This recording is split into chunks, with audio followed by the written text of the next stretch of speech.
Hi, I'm Simone Stephen, trauma-informed psychotherapist, and we're here today for the What They Didn't Do podcast.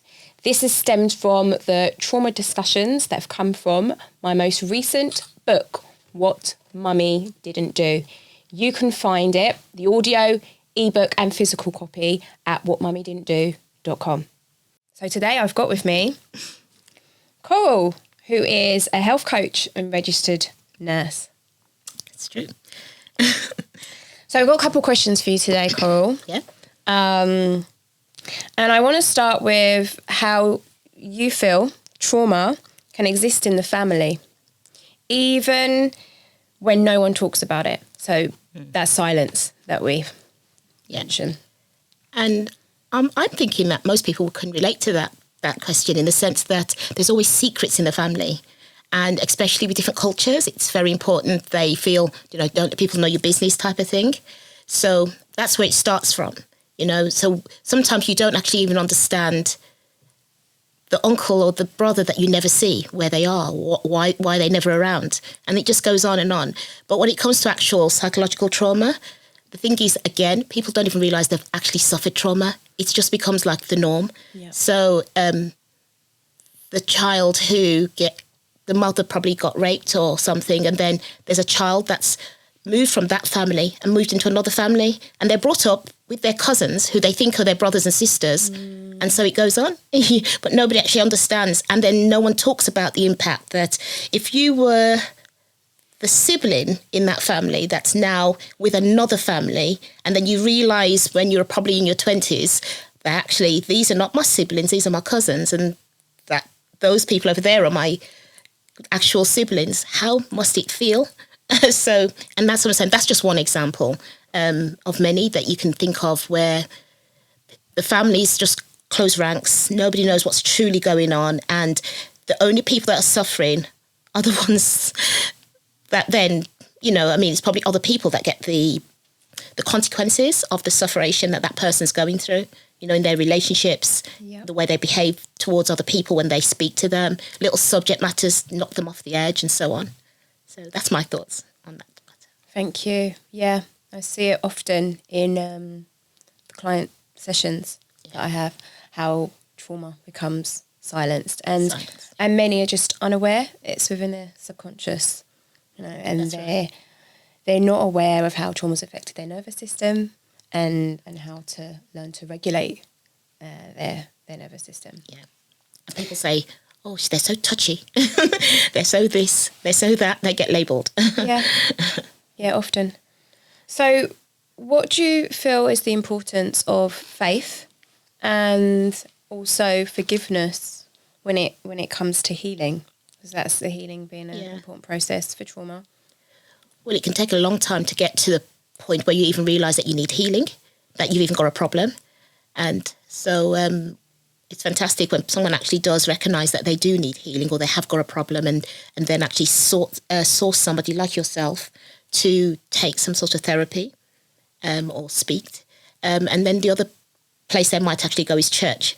So that's where I thought, the healing from their faith.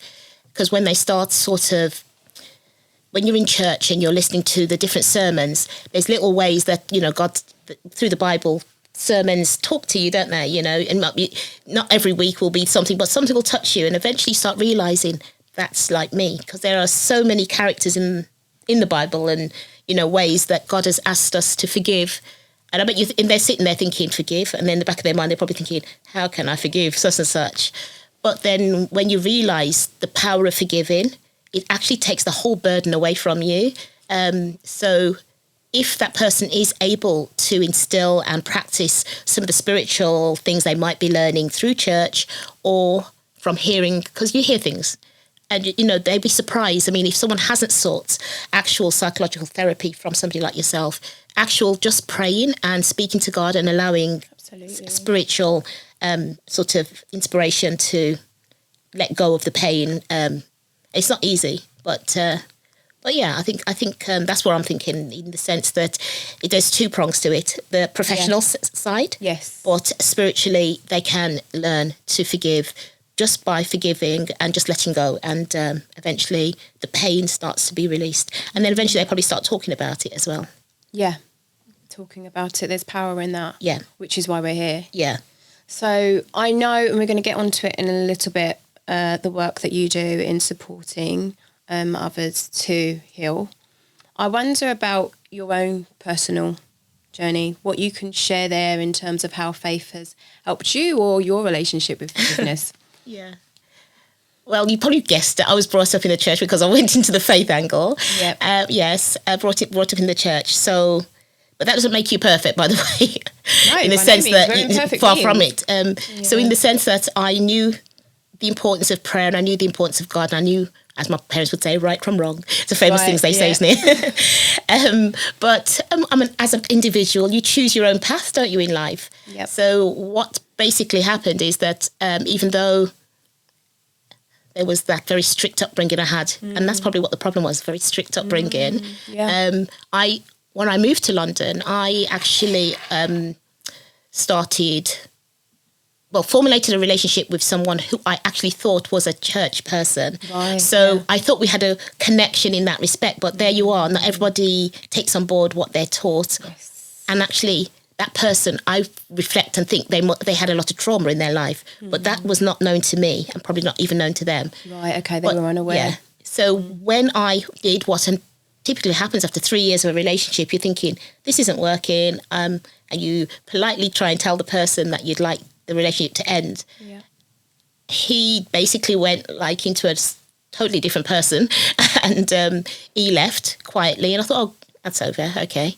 And then the next day, and then for a year on, I was tormented with literally, violence and stalking and abuse and, the physical violence, which then I'm now getting the trauma. I'm now suffering trauma. So that's where trauma came into my life from the breakup of a relationship. So it was horrendous, really. I'm not going to lie. And actually, I can use that as an example as well of it being hidden, because even though my family were aware what he was doing, they still hadn't quite assimilated the pain I was going through. Right, okay. Because it's not until more recently my family member went, oh my God, I can't believe that you went through all of that. But yet they were aware of it. But yet no one is aware of truly how and what I was going through and what it was impacting on me. Yeah. So even though you're talking, no one's really listening sometimes. But so that was how that kind of physical, violent and traumatic experience, I feel, was first brought into my life.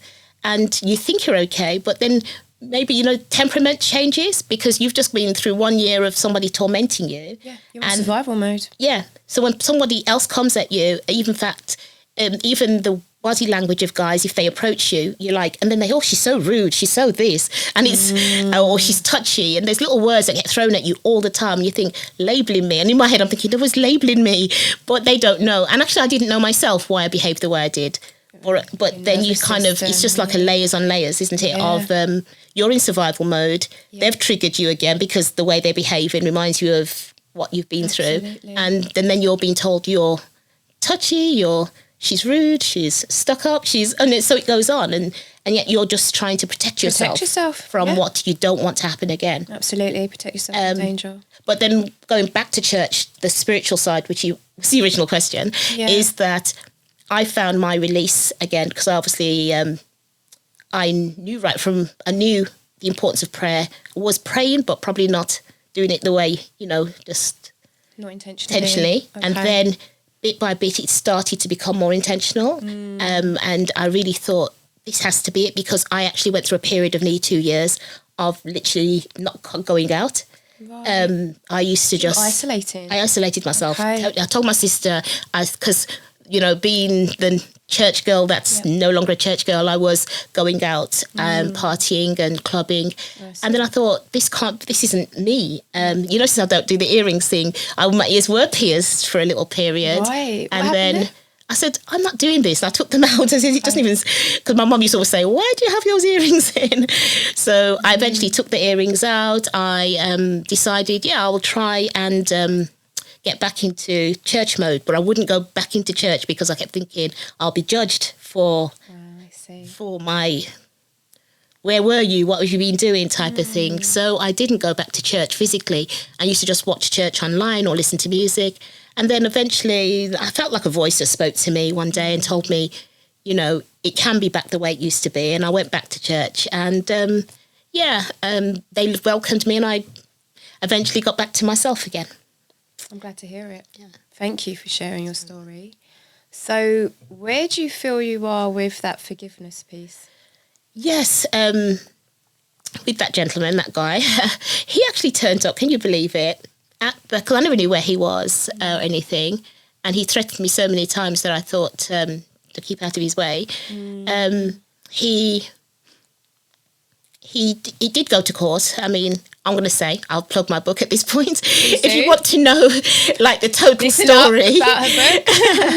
I have shared it all in my book, The Hideaway. Yeah. Living Beyond Betrayal.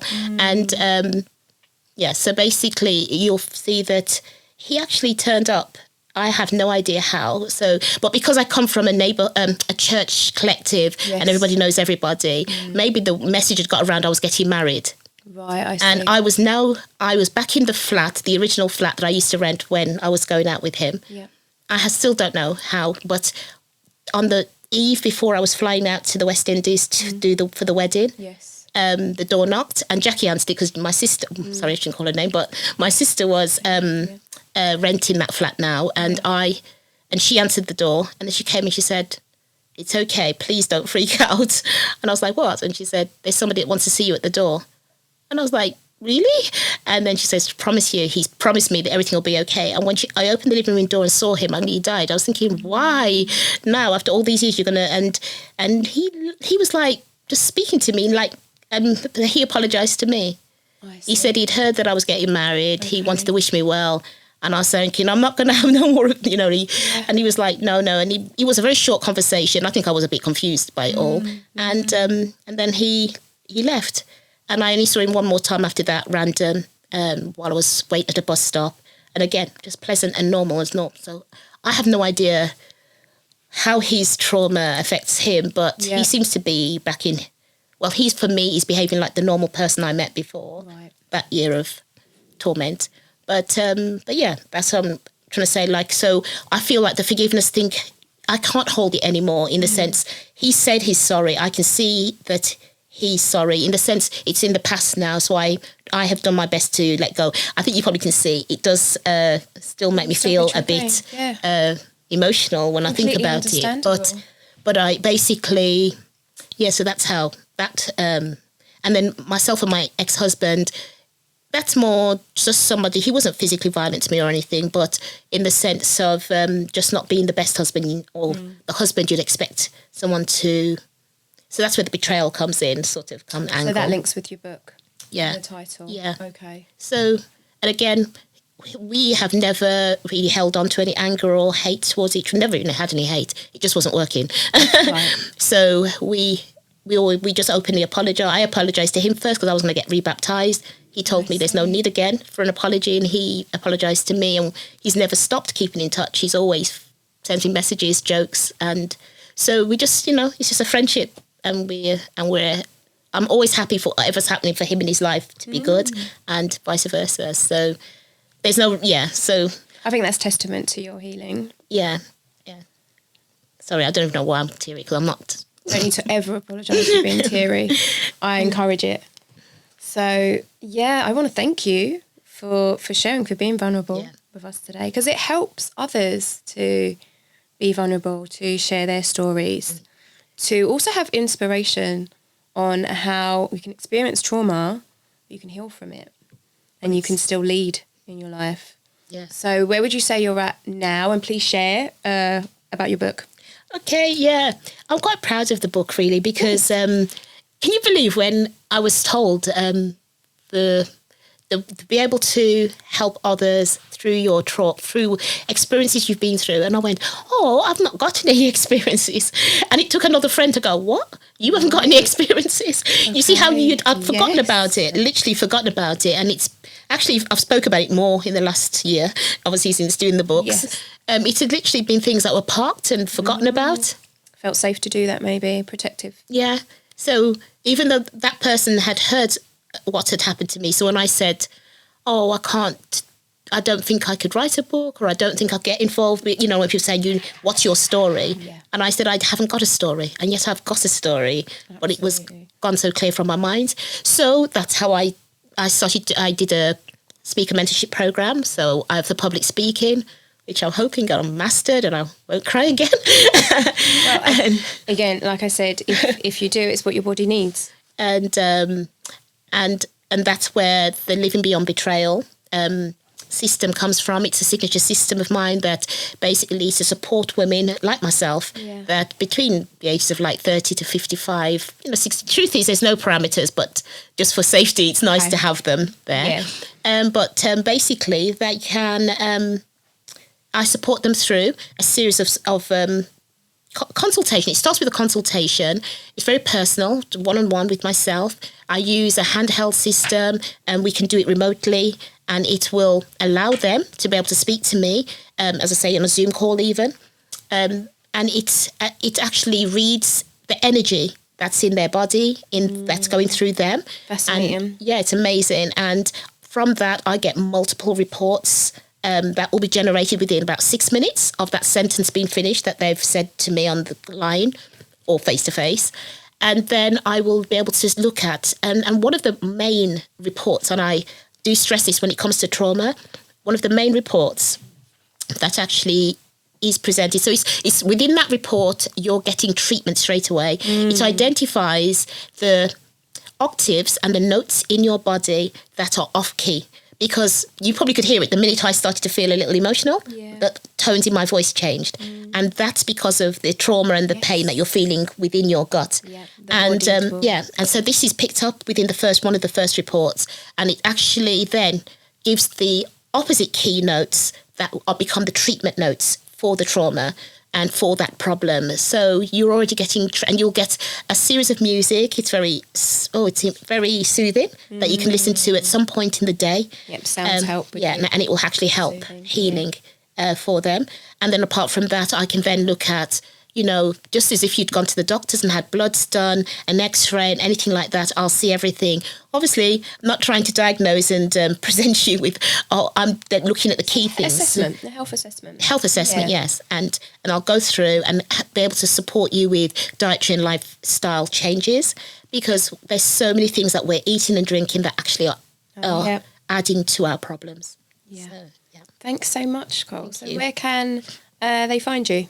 Okay, you can look for me on Instagram. On Instagram, my handle is faithful_health_wellness. And if you look there, you'll see me and be able to get familiar with all the different things that I do. And obviously, you can contact me, inbox me.